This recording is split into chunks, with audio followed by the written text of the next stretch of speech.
बिस्मिल्लाहिर्रहमानिर्रहीम अस्सलाम वालेकुम। आज ताइवान में ऐसा जल्जला आया है 7.4 की शिद्दत का। इस जल्जले ने पूरे ताइवान की बुनियादें हिलाकर रख दी है।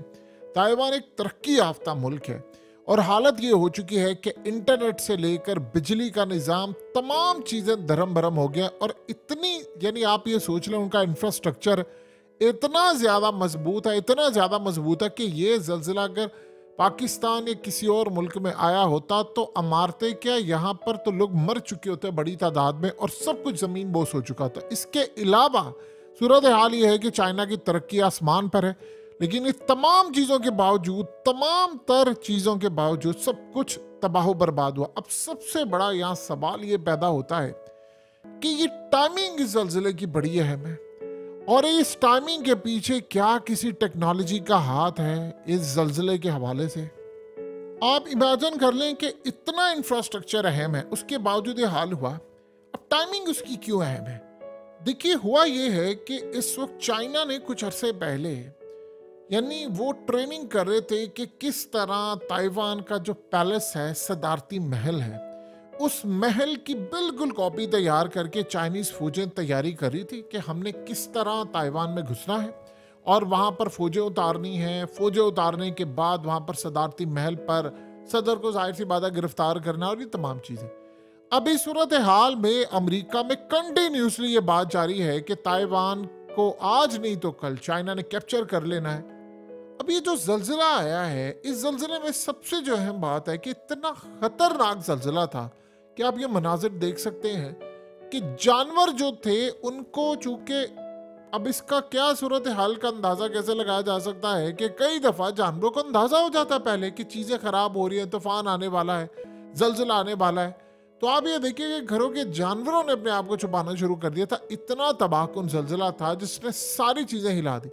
अब ये शिद्दत उसकी इतनी ज्यादा है कि उसके बाद सुनामी की वार्निंग जारी हो गई है जापान और दीगर जगहों के हवाले से।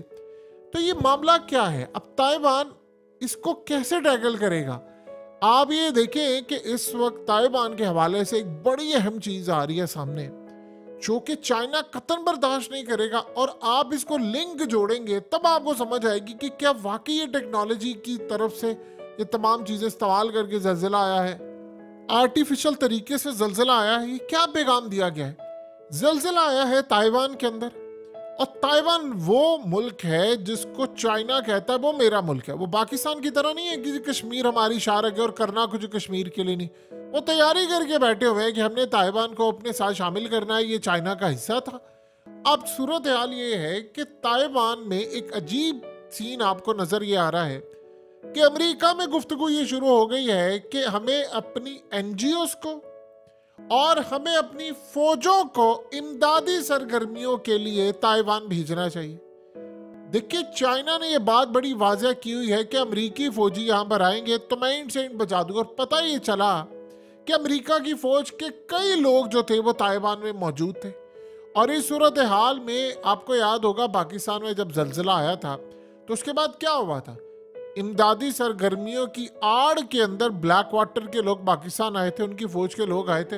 वो जल्जला आया था पाकिस्तान में और आज तक हम दहशतगर्दी से निपट ही नहीं सके। यानी वो इतना तबाहकुन जल्जला था और उसके बाद जो पाकिस्तान पर फिर हमले हुए हैं, फिर वो जो एनजीओ की आड़ में ब्लैक वाटर के लोग आए हैं और फिर जो सूरत हाल हुई वो तो सारी दुनिया को पता है। लेकिन यहाँ पर अब सूरत हाल बिल्कुल इसी तरह की है।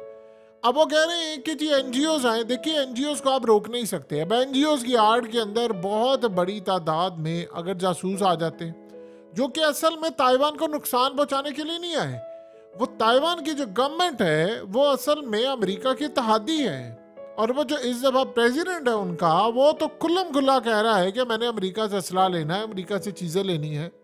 अब जितनी वहाँ पर तबाही या चीज़ें हुई हैं उसका इंफ्रास्ट्रक्चर बेहतर करने, इंटरनेट का निज़ाम बेहतर करने, चीज़ें बेहतर करने, अब वहाँ पर यह मामला शुरू हो गया कि जी अमेरिका की फौजों को इमदादी सरगर्मियों के लिए भेजना पड़ेगा और साथ साथ उनकी एनजीओज बड़ी तादाद के अंदर आएंगी जो ताइवान में मदद करेंगी और यहाँ से नहीं पूरी दुनिया से कि जी वहाँ पर आकर इमदादी सरगर्मियाँ फैलाना। देखिए, एक तो आप चीज़ इनमें रखिएगा, तुर्की में जो जल्जले की शिद्दत थी वो इसके लगभग या उससे कम हो, लेकिन नुकसान यहाँ पर ताइवान में कम है उसके मुकाबले में। उसकी मेन वजह क्या है? तुर्की का सीन ये है कि तुर्की में बिल्डिंग्स बड़ी पुरानी थी और वहां पर उसके बाद ये कार्रवाई और ये चीजें हुई, लेकिन यहाँ जो सूरत हाल पैदा हुई है वो तो बड़ी अजीबोगरीब है। यहाँ पर चीजें मैनेज है, उसके बावजूद ये गुफ्तगू हो रही है। अब ताइवान के हवाले से चाइना बड़ा वाजिया कर चुका है कि अगर जरूरत पड़ेगी तो हम खुद जाएंगे फौजें लेकर, किसी मुल्क को इजाजत नहीं देंगे कि आप यहाँ पर फौजें लेकर आए, एनजीओज लेकर आए, फलाना जो भी है। अगर एनजीओज की जरूरत है, सब कुछ है, तो हम आने नहीं देंगे। तो उन्होंने कहा दिया अगर कोई आएगा तो फिर हम इसको निबड़ लेंगे। तो अब ये सूरत हाल अगर सामने रखें तो आपको चीजें बड़ी क्लियर होती हुई नजर आ रही हैं कि भाई अचानक वहां पर जो जलजिला आया है और उसकी जो शिद्दत इतनी ज्यादा बड़ी है, तो इसके बाद अब क्या पैगाम दिया गया है? पैगाम क्या दिया गया है? दो चीजों का। उसमें एक पैगाम ये दिया गया है कि भाई अगर ये जलजिला आता है तो उसके बाद अमरीकी वहां पर आते हैं फौजी, और उसके बाद अमेरिका और नेटो, सोचिए ये बात कह रहा था कि अगर हम यूक्रेन की जंग हार गए तो उसके बाद हम फिर ताइवान को भी खो देंगे। तो इस सूरत हाल में अगर वो वहां पर पहले से मौजूद होते हैं और चाइना की फोर्सेस वहां पर आती हैं तो वो उनका मुकाबला करने के लिए उनको आसानी होगी। क्योंकि देखिए ताइवान की जो फौज है वो मुकाबला तो नहीं कर सकती चाइना का, चाइना का मुकाबला तो दुनिया में कोई ताकत नहीं कर सकती, लेकिन अमेरिका जाहिर सी बात है टेक्नोलॉजी है, उसके बाद चीजें हैं। तो इसकी आड़ के अंदर अगर ये वहां पर चले जाते हैं अपना सारा साजो सामान, चीजें, इमदादी सरगर्मियां और सब कुछ करने के लिए, क्योंकि कोई भी अमेरिकी ऑफिशियल भी जाता है अगर ताइवान, तो आपको पता है कि चाइना की उस पर होती है नजर, चाइना उसको छोड़ता नहीं है। यहाँ जो जलजिला आया, बड़ा तबाहकुन जलजिला आया है, उसकी बेस ये है कि चाइना वहां पर ट्रेनिंग कर रहा था। अब अगर ये सूरत हाल पैदा होती है और अमेरिकी वहां पर चले जाते हैं, अभी तक तो चाइना ने प्लान किया कि उन्होंने वहां पर जाने नहीं देना उनकी फौज को, क्योंकि अगर वो वहां पर फौज जाने के लिए तैयार होंगे तो वो फिर चाइना क्लियरली कहेगा कि भाई हम हमले के लिए तैयार। अब सवाल यहाँ पर ये पैदा होता है कि अगर ऐसे सिनेरियो में जब ये कह रहे हैं कि आज नहीं तो कल नहीं तो परसों चाइना किसी भी वक्त हमला करेगा, वैसे तो चाइना ने डेट दी हुई है कि जी 2027 तक वो ये कर लेंगे, लेकिन उससे पहले चाइना कभी भी सही बात नहीं करता, वो हमेशा बताता कुछ और करता कुछ है। अब अगर ये सूरत हाल है कि वो वाकई उन्होंने प्लान किया हुआ था कि उन्होंने वहां पर जाकर कब्जा करना है, उन्होंने इलाका वापस लेना है, क्योंकि जो इस वक्त रूस के साथ हो रहा है उनको ये इस बात का अंदाजा हो गया है कि जितना मैं डिले करता जाऊंगा, जितना चाइना को अंदाजा है कि मैं डिले करता जाऊंगा, उतना ये लोग मजबूत होते जाएंगे। आप ये सोचें कि चाइना ने यहाँ तक तैयारी कर ली है कि जब मैंने कब्जा करना है तो मेरी फोर्सेस वहां पर उतरेंगी, जब फोर्सेस उतरेंगी तो हम सारे का सारा बिजली से लेकर कम्युनिकेशन सिस्टम सारा जैम करेंगे। अब यहाँ पर किस टेक्नोलॉजी की मदद से क्या जलजिला वाकई बर्पा किया गया है या ये नेचुरल तरीके से आया है? देखिए आज तक जितने भी जलजिले आए हैं उनके बारे में ऑफिशियली कभी नहीं बताया। ममालिक एक दूसरे पर इल्जाम लगाते हैं, एनजीओज लगाती हैं, ये सारी सूरत हाल होती है, लेकिन ऐसा मामला नहीं होता कि टाइमिंग ये है कि जब चाइना वहां पर ट्रेनिंग कर रहा है अपने फौजियों के साथ और उस ट्रेनिंग की आड़ के अंदर अचानक से वो बिल्कुल उसी पैलेस का नक्शा बनाया हुआ है जो कि प्रेसिडेंट हाउस है ताइवान का, वहां पर उन्होंने अपनी फौजें उतारनी है, तो उसके मामला सामने आने के फौरी बाद यहाँ पर अचानक जलजिला। देखिए जलजिला जब आता है तो ये काम सारे ऑपरेशन डिले हो जाते हैं, ये ज़हन में आप रखिएगा। किसी भी मुल्क के अंदर कोई नागहानी आफत आ जाती है या कोई बड़ी खतरनाक चीज आ जाती है तो वहां पर ये चीजें बड़ी खतरनाक हद तक तबाही का शिकार होती है। आप ये सोचें कि एक तरफ तो ये जलजिला आया है, दूसरी तरफ अमेरिका के रिटायर्ड फौजियों को अमेरिका ने इनवाइट कर लिया है और कहा है कि तमाम लोगों की सर्विस की जरूरत पड़ गई है, तलब करें। अगर आप गौर करें तो अमेरिका में क्या कोई जंग का माहौल है? अमेरिका में कोई इस वक्त हालात है क्या वो जंग में कूदा हुआ है? जाहिर तो अमेरिका नहीं है, लेकिन फिर किस मकसद के लिए आप रिटायर्ड फौजियों को, रिजर्व फौजियों को बुला रहे हैं? देखिए तभी होता है कि या तो एक बड़ी खतरनाक जंग छिड़ चुकी हो या कोई बड़ी खतरनाक जंग छिड़ने वाली हो कि आप अपने मुल्क का एक बेशतर हिस्सा रिटायर्ड फौजियों के हवाले करके उनको एक्टिव करते हैं और अपने फौजियों को फिर आप किसी मुल्क के अंदर भेजना होता है या आप किसी मिशन पर भेजते हैं जो हजारों लाखों की तादाद में हो सकता है। अगर ये सवाल पैदा होता है तो फिर आज अगर आप डॉट्स को कनेक्ट करें तो आपको सारी रियलिटी चीज़ें समझना बहुत ज़्यादा आसान हो जाएंगी कि जो हालात इस वक्त पैदा हो रहे हैं ये कोई मामूली हालात नहीं है, ये बड़े गैर मामूली हालात हैं और ये क्लियर इंडिकेट कर रहा है कि आसानी के साथ ये टेक्नोलॉजी जल्जला जिस तरह बरपा हुआ है, आप अंदाज़ा करें कि इतना खौफनाक था, इतना खौफनाक था। ऐसे मनाजिर जो आज से पहले, वैसे ताइवान जिस जगह पर है वहाँ पर आप ये समझे फॉल्ट लाइन्स ही हैं, यानी हर जगह पर जल्जले के आसार है और चीज़ें हैं, वो एक ऐसी जगह पर वाक़या है। लेकिन जिस तरह टेक्नोलॉजी आज के दौर में एडवांस हुई पड़ी है, जिस तरह अमेरिका के अंदर हालिया, देखिए अब इसको क्या कह सकते हैं, इसको क्या ये अमेरिका की तरफ से किया गया है, ये एक सबसे बड़ा सवाल है। क्योंकि हालिया अमेरिका के ऊपर जो साइबर हमले हुए हैं वो बड़े खतरनाक थे। उसमें अमेरिका की, अब ये कहा जा रहा था कि जी बिजली का निज़ाम धर्म भरम हो जाएगा। अमेरिका में ये भी कहा जा रहा है कि निज़ाम के साथ साथ उनके मोबाइल सिग्नल चले जाएंगे, जो हालिया चले भी गए थे, पानी चला जाएगा और बहुत सारी चीज़ें हैं। तो अब आप सोचें कि बज़ाहिर आपको ये चीज़ें नज़र आती हैं कि भाई नेचुरल है, कोई फॉल्ट आ गया है, लेकिन अगर आप पीछे देखते हैं तो वो टेक्नोलॉजी का सार होते हैं। अब ये जो जल्जला है इसकी आड़ के अंदर मकासद क्या हासिल किए जा रहे हैं?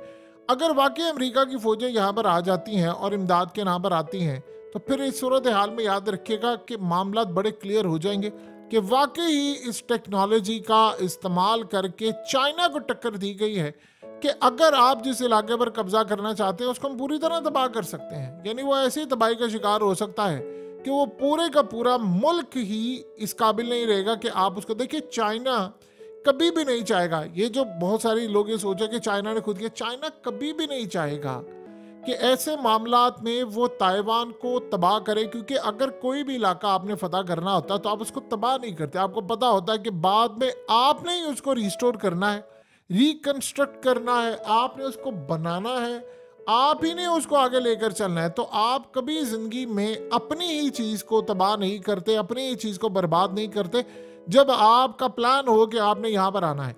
अब अमेरिका की सूरत हाल ये है कि अमेरिका फौरी तौर पर ताइवान में अपना डेलीगेशन भेजना चाह रहा है इसकी आड़ के अंदर, जो कि चाइना को गवारा नहीं। अब सोचिए अगर चाइना इस मामले पर, इस मौके पर कहता है कि जी मैं किसी डेलीगेशन को नहीं आने दूंगा, तो दुनिया के अंदर पैगाम क्या जाएगा कि वो जल्जले से मुतासिर हुए हैं, वहाँ पर तबाही ने बिल्डिंग्स तबाह कर दी है, हर चीज़ तबाह कर दी है।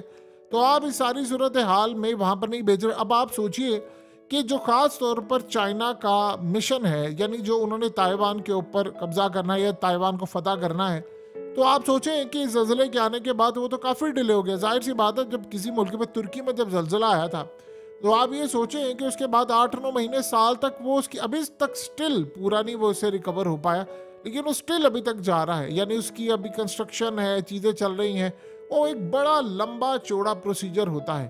ताइवान टेक्नोलॉजी में बहुत ज़्यादा आगे है तुर्की के मुकाबले में, लेकिन बहुत सारी चीज़ों पर वो दुनिया का मोहताज है। अब आप ये देखिए कि दुनिया में जो चिप की इंडस्ट्री है वो इस वक्त बड़ा, यानी उसमें डिले आने वाला है, प्रोडक्ट जो है सप्लाई चेन मुतासिर होने वाली है, क्योंकि चिप जो है वो ताइवान दुनिया की एक बड़ी तादाद में बनाते हैं। तो पूरी दुनिया का जो निज़ाम है वो काफ़ी हद तक धर्म भरम हुआ है ताइवान के हवाले से। अब यहाँ पर अगर अमेरिका ने अपनी फौजें उतार दी, देखिए चाइना अपनी फौजें नहीं उतार सकता, क्योंकि चाइना की फौजें ताइवान एक्सेप्ट नहीं करता, ये ज़हन में रखिएगा। यानी ऐसा होता है कि चाइना कहते जी ठीक है जी मैं अपनी फौजें उतार देता हूँ, मैं फौजें भेजता हूँ इमदादी काम के लिए, वो कहता नहीं हम तो काबिल कबूल नहीं करते। तो जाहिर सी बात है फिर किसी मुल्क की फौजें मदद करने के लिए आना और ये सारा कुछ, तो अमेरिका तो इस सारी सूरत हाल में आएगा।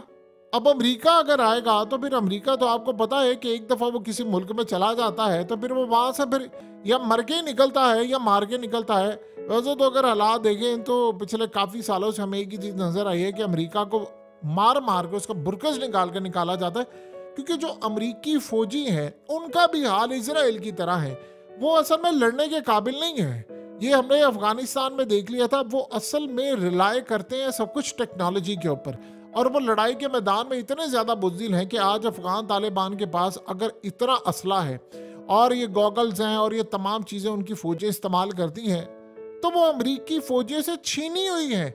यानी ऐसे ऐसे मौके थे कि अमरीकी कमांडोज बजाय उनसे लड़ने के, उन्होंने यहाँ तक कहा कि भाई हम यहाँ से भाग रहे हैं, आप हमें ना मारें, आप हमसे सामान ले लें। तो बदले में उन्होंने, वो उसको कहते थे माले गनीमत हमने लिया है, तो माले गनीमत वगैरह लेकर उन्होंने कहा ठीक है, हम अमरीकी फौजियों को कईयों को जाने दिया, उनसे सामान ले लिया, उनसे बहुत सारी चीज़ें ली। और यहाँ पर भी सूरत हाल थी कि अफगानिस्तान में मंशियात की एक पूड़ी के लिए जो लोग उनका यानी नशे के आदी थे, सिर्फ मंशियात कि एक पूड़ी का इस्तेमाल करना होता था, उसके बदले में वो इतनी इतनी महंगी अपनी राइफल दे देते थे। उनके पास गॉगल्स दे देते, नाइट विजन गॉगल्स, और बाद में कहते थे कि हम पर हमला हो गया, ये हो गया।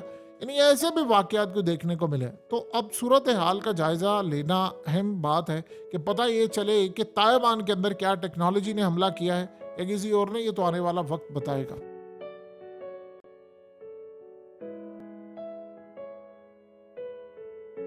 हकीकत टीवी को सब्सक्राइब करना मत भूलें, वीडियो को लाइक करें, शेयर करें और कमेंट सेक्शन में अपनी राय का इजहार जरूर करें।